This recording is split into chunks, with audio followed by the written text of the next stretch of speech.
الحمد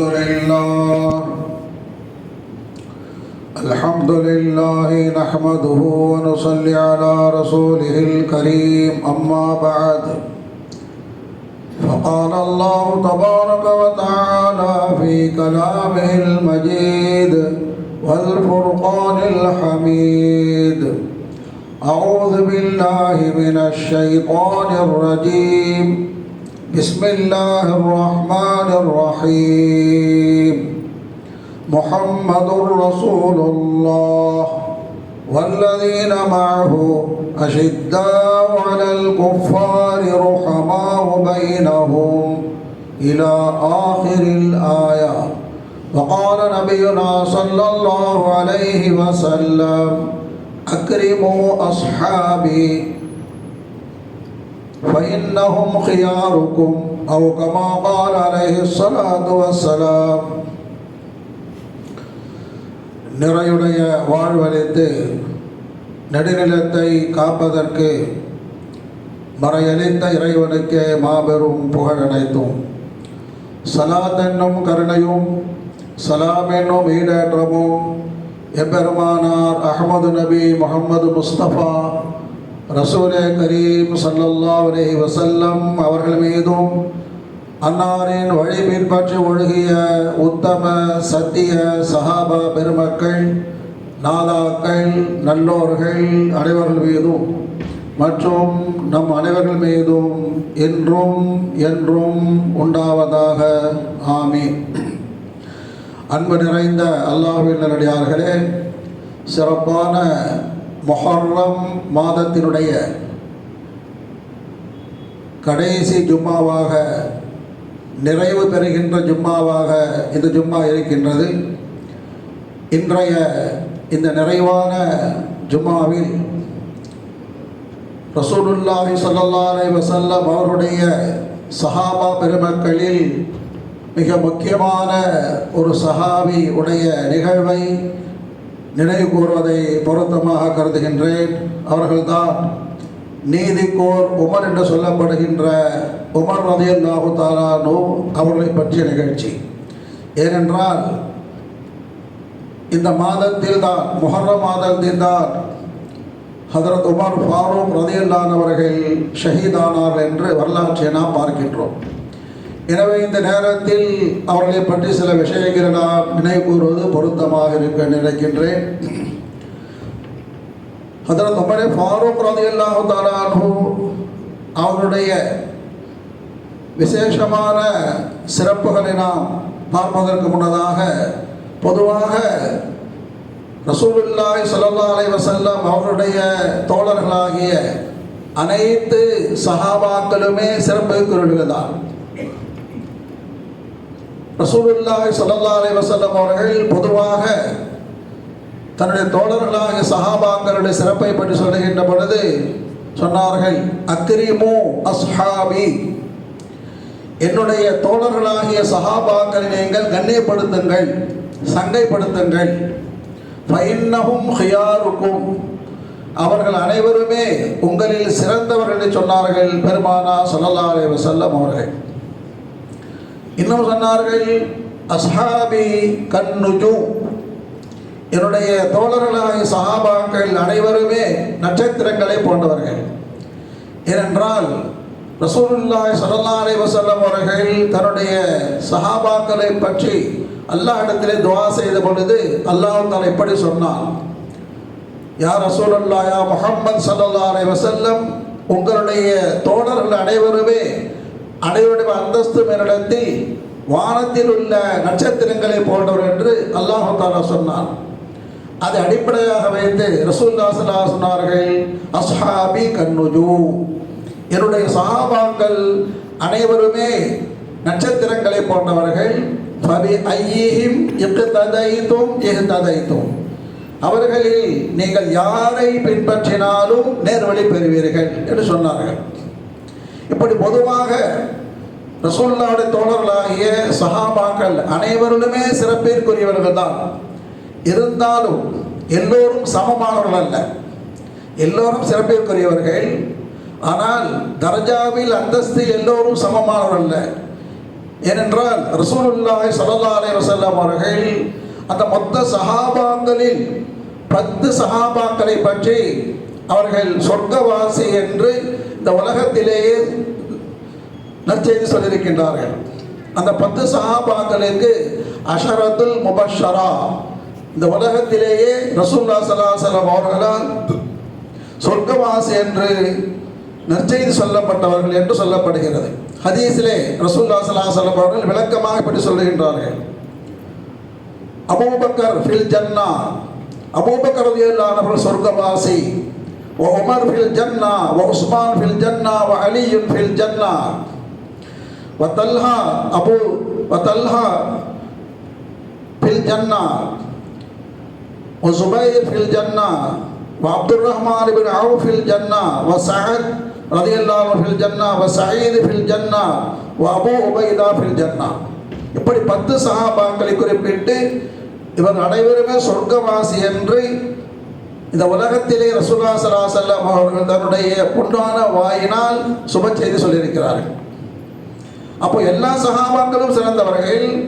அவர்களில் குறிப்பாக இந்த 10 பேர்கள் ரசூலுல்லாஹி ஸல்லல்லாஹு அலைஹி வஸல்லம் அவர்களால் சுப செய்தி சொல்லப்பட்டவர்கள், அஷரத்துல் முபஷரன்னு சொல்வார். இந்த 10 பேர்களிலுமே 4 பேர்கள் அவர்கள் 10 பேரிலே சிறந்தவர்கள். அவர்கள்தான் ஹுலஃபாய் அர்பா, 4 கலீஃபாக்கள்.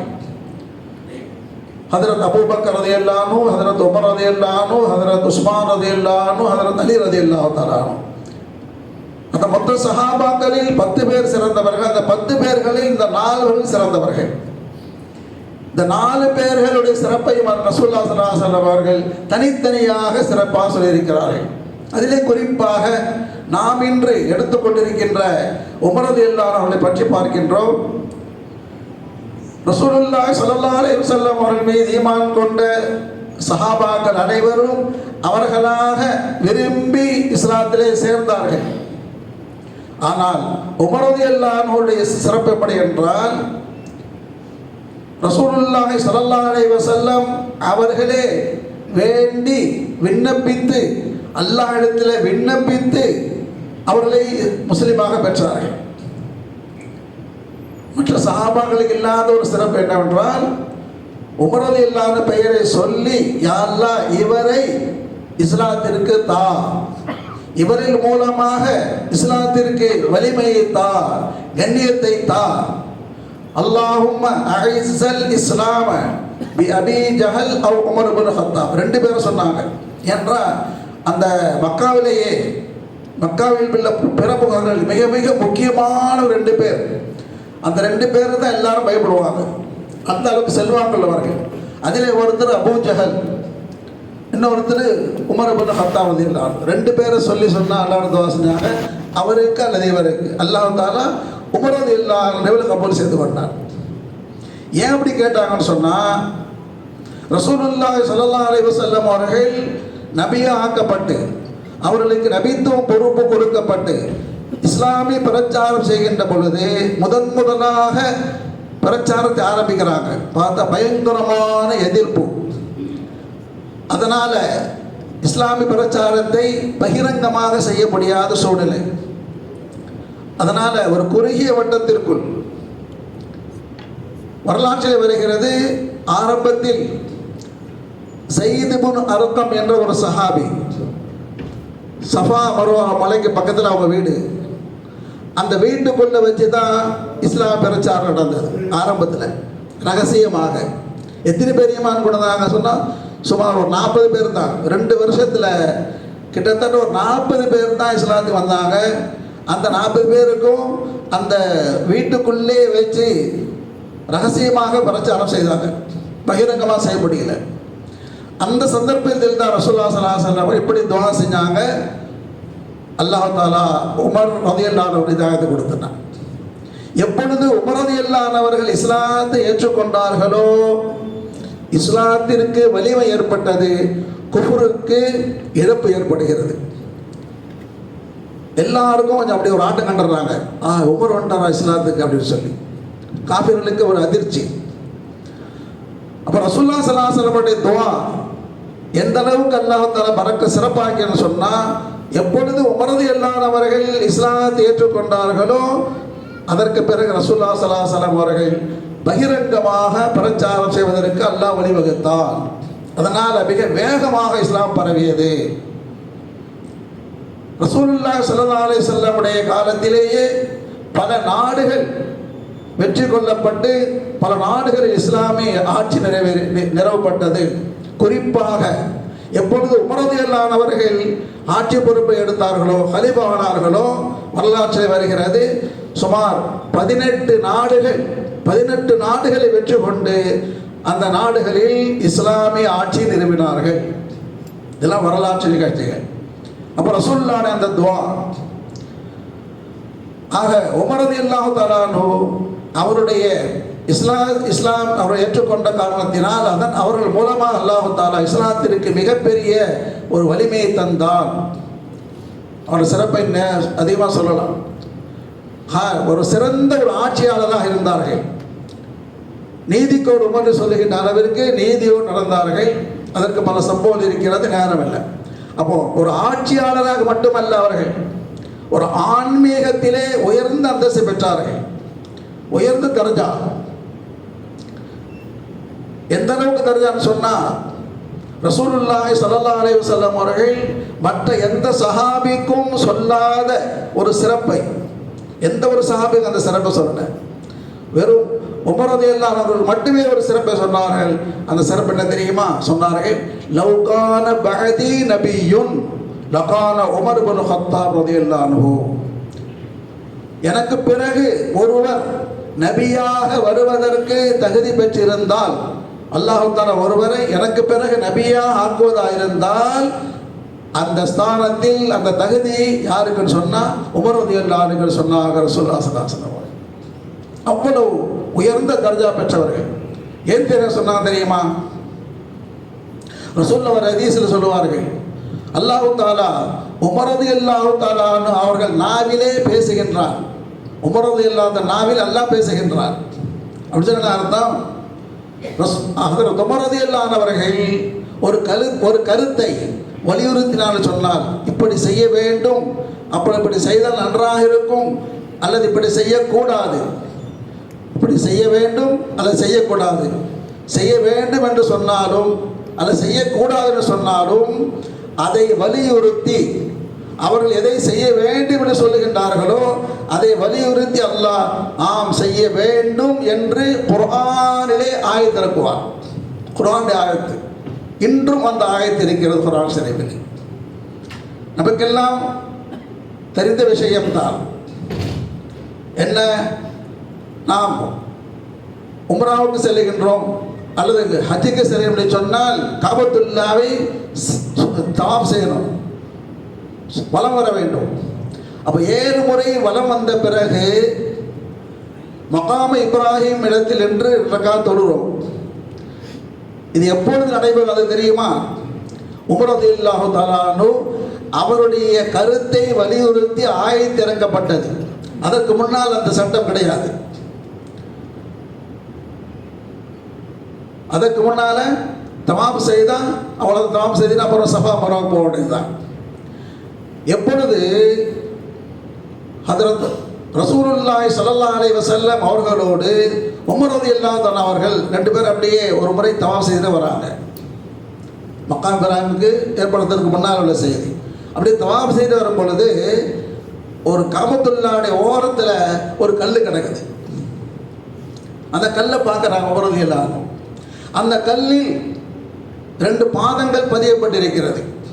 அப்போ ரசூலுல்லாஹ்ட்ட கேட்டாங்க, யா ரசூலல்லாஹ், என்ன இந்த கல்லில் பாதம் பதியப்பட்டிருக்கிறது என்று சொன்னாங்க. அப்போ ரசூலுல்லாஹ் சொல்றாங்க, இந்த கல்லில் நின்றுதான் நபி இப்ராஹிம் அலைஹிஸ்ஸலாம் அவர்கள் காபத்துல்லாவை கட்டினார்கள். அந்த ஞாபகார்த்தமாக அல்லாஹ் தஆலா அவருடைய 2 பாதத்தையும் இந்த கல்லில் பதிய வைத்து விட்டார். அப்போ இப்ராஹிம் அலைஹிஸ்ஸலாம் அவர்கள் நின்ற கல் இது அப்படின்னு சொன்னாங்க. அப்போ தான் உமர் சொல்கிறாங்க, யா ரசூலல்லாஹ், எனக்கு ஒரு ஆசை இருக்கிறது, நான் ஆசைப்படுகிறேன். என்ன ஆசை? இந்த கல்லுக்கு முன்னால் நின்று நான் தொழ வேண்டும். இந்த கல்லுக்கு முன்னால் நின்று 2 ரக்காத் தொழணும்னு ஆசைப்படுறேன் அப்படின்னு சொன்னாங்க. சொல்லி தாமதமாகவில்லை, சிறிது நேரத்திலேயே ஆயத்து இறங்குகிறது. இதான் உமரதியல்லாஹு சிறப்பு. என்ன சொன்னாங்க? இந்த கல்லுக்கு முன்னால் நின்று நான் 2 ரக்காத் தொழ வேண்டும் என்று ஆசைப்படுகிறேன். அல்லாஹ் தஆலா ஆயத்து இறக்குகிறான்.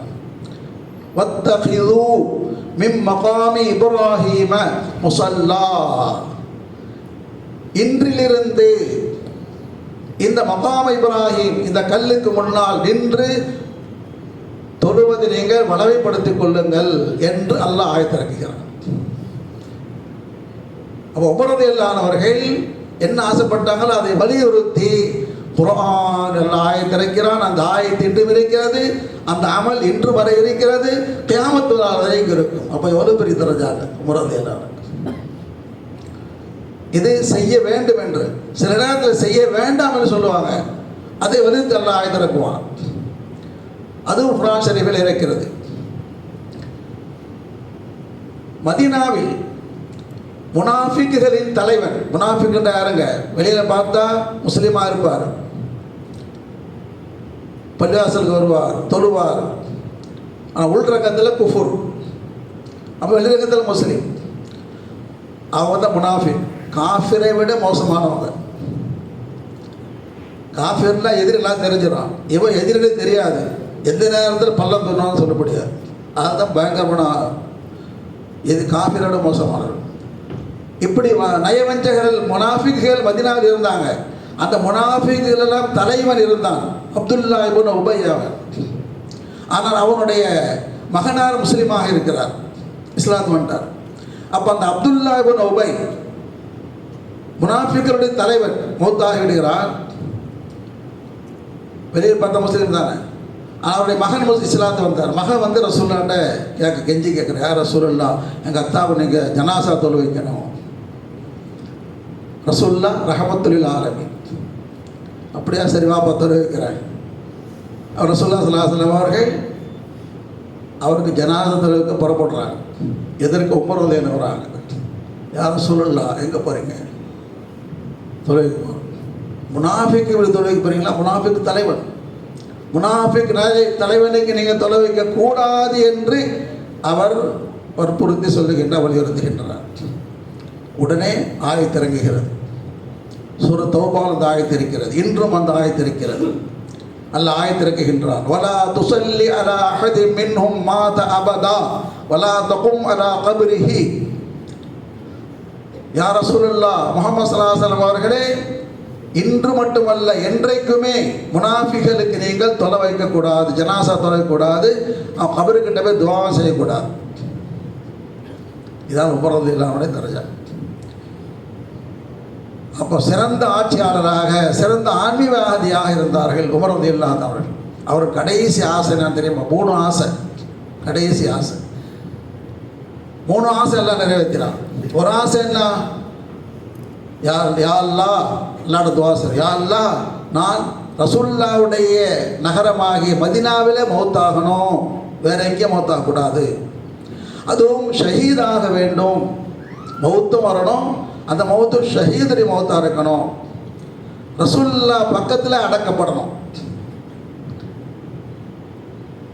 அல்லாஹ் தஆலா அந்த 3 ஆசையை நிறைவேற்றி வைத்து விட்டான். மதீனாவில் மௌத்தாகிறாங்க, ஷஹீதாகிறாங்க, ரசூலுல்லாஹ் பக்கத்தில் அடக்கம் செய்யப்படுகிறார். அதனால் நீண்ட வரலாறு சுருக்கிக் கொள்கிறேன். சொல்லுவதற்கு காரணம் என்றால், ரசூலுல்லாஹி ஸல்லல்லாஹு அலைஹி வஸல்லம் அவருடைய சஹாபாக்கள் அனைவரும் சிறந்தவர்கள். அதில் குறிப்பாக குலஃபா ராஷிதீன்கள், அதிலே குறிப்பானவர்கள் ஹஜ்ரத் உமர் ரலியல்லாஹு அன்ஹு அவர்கள். அவர்கள் இந்த மாதத்தில் ஷஹீதாகிறார்கள். அதை நினைவு கூர்ந்து நாம் சஹாபாக்களை நேசிக்க வேண்டும். குறிப்பாக குலஃபா அர்பா 4 ஹலீஃபாக்களை நேசிக்க வேண்டும். குறிப்பாக உமர் ரலியல்லாஹு நேசிக்க வேண்டும். அல்லாஹ் தஆலா நஸீபை தந்தருள்வானாக என்று துஆ செய்தவனாக. அடுத்து சில நாட்களாக உள்ள செய்தி, நாங்கள் கேரளா, அண்டை கேரளா மாநிலத்தில் வயநாட்டில் மண் சரிவு ஏற்பட்டு பல்லாயிரக்கணக்கான மக்கள் பாதிக்கப்பட்டிருக்கிறார்கள். உயிர் சேதம், பொருள் சேதம். அவர்களுக்காக ஒவ்வொரு பள்ளியிலும் வசூல் செய்யப்படுகிறது. இபாதத்தை ஏற்படுத்தியிருக்கின்றார். இபாதத்தில் 2 வகை, வெறும் தொழுகை மட்டுமல்ல, தொழுகை, நோன்பு, அடுத்து நாங்கள் ஸகாத். அப்போ ஒன்று உடல் சம்பந்தமான இபாதத், இன்னொன்று பொருள் சம்பந்தமான இபாதத். ரெண்டும் செய்யணும். தொழுகணும் வைக்கிறோம், அது நேரத்தில் நாங்கள் அல்லாஹ் நம்மகிட்ட கொடுத்திருந்து ஜக்காத் கொடுக்கணும், தர்மம் செய்யணும். அல்லாஹ் குர்ஆன் ஷரீஃப் சொல்லுகின்றார், முஃமின்களுடைய அடையாளம் என்னவென்றால் யுகீமூன ஸலாத வ மிம்மா ரஸக்னாஹும் யுன்ஃபிகூன். தொழுவும் செய்வாங்க, நாம் கொடுத்தவற்றிலிருந்து அல்லாஹ்வுக்காக தர்மம் செய்வார்கள்.